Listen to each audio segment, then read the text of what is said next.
NBA. Oh, keep it up. They call him motorcade first. 5 seconds to go. I know you love looking in your huddle and seeing Cade Cunningham across the way. What do you try to design in something like that, and how much do you just let a player be a player? You just got to get him the ball. Thing about old Doug Collins clip, just get him the ball and get out the way, right? But you try to get the ball in his hands, occupy the guys around him, and you know that Cade's going to be able to get his shot off. Like, he's got the size, he's got the skill. He's going to get his look. We told him to go win the game, and he went and got it done. All right, man, let's talk about, Cade Cunningham. You seen in the beginning, I should have clipped it, where brother Kendrick Perkins said he keep this up, he may have his vote for what do you say, first team all NBA. Okay, and at the end of the day, he put up a triple-double last night, hit the game winner over the Miami Heat, and the Heat had lost, I believe, 8 straight.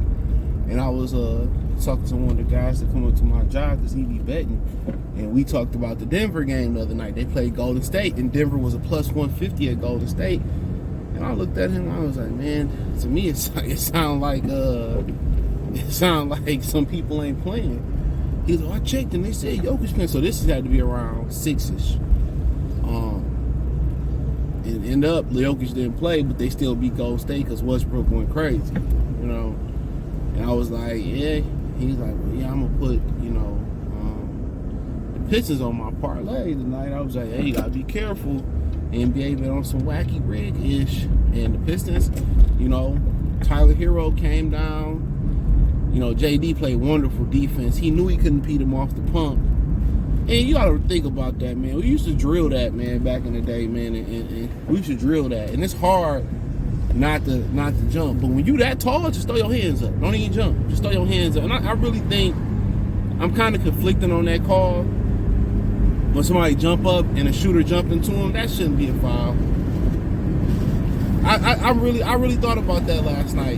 When you jump up in the air now, if you lean into him, you get into a shooting. Naturally, you get into his shooting pocket, and he bump you going straight up. Cool. But I feel like a shooter shouldn't be able to, you jump up and they jump into you and get a foul. Like, it's so much stuff the NBA gotta really just clean up, man. So many fouls. How many times we seen guys put their shoulder into a defender and they called a foul on a defender? Like, it's like that shit gotta stop. Like, stuff like that gotta stop. It just gotta stop. It's just in my opinion. And if they don't score 120, 130 points, that's fine.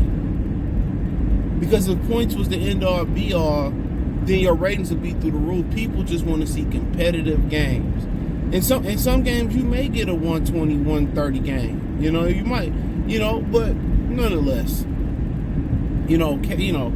Kendrick is right. Kendrick Perkins is right. It's time to start looking at Cade.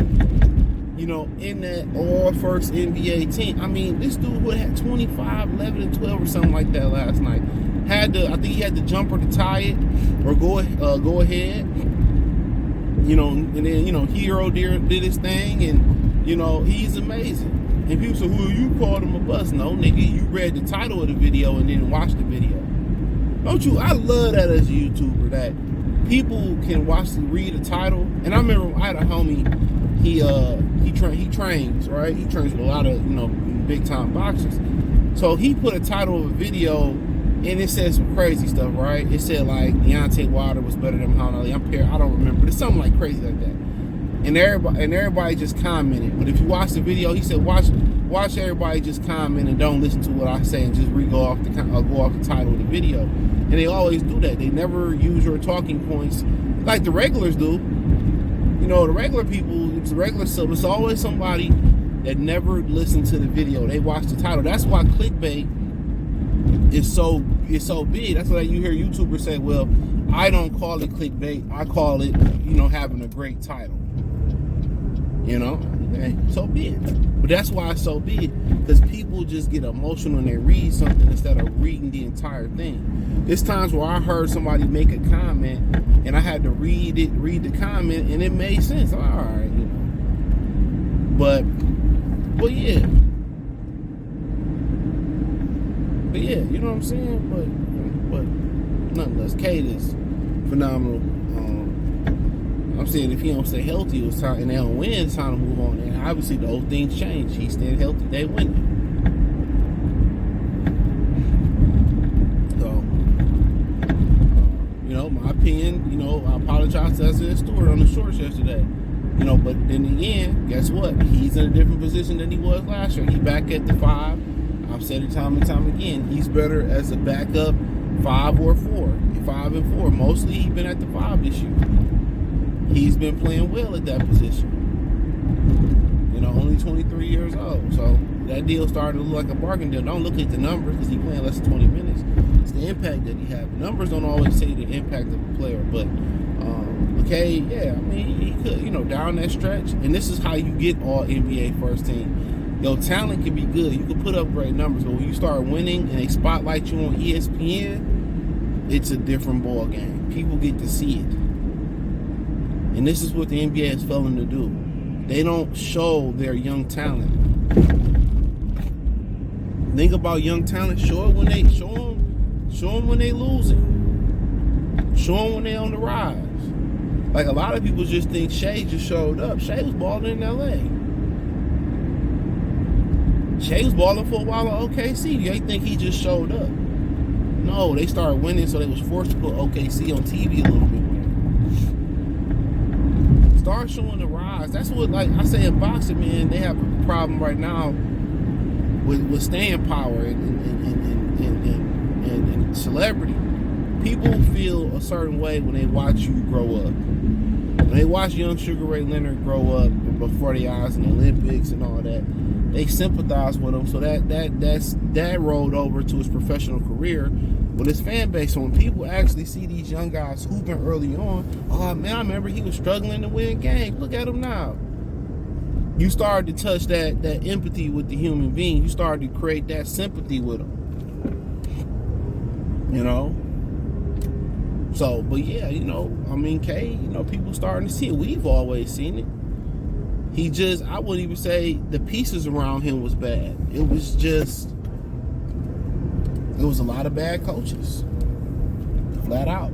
You look at that offense, that ball just don't stay in his hands all the time. That ball moving. They running off the ball action. They running pin downs. They running screens. They running, they doing a lot of things. And truth be told, they doing a lot of things that he didn't even get a chance to do in Cleveland. I mean, that to me that speaks in I'm gonna say, come on, that speaks volumes, because in Cleveland, Mitchell and Garland is so ball dominant, and Cade is too. But the difference is they don't have the point guard skills of Cade Cunningham. That's the difference. They don't have the point guard skills of Cade Cunningham. A lot of them can't play without the ball in their hand. And Cade is can play without the ball in his hand. It don't have to stick. His game is so well rounded. That's what you like. When you talking about Garland and Mitchell, they game ain't as complete as Cade Cunningham.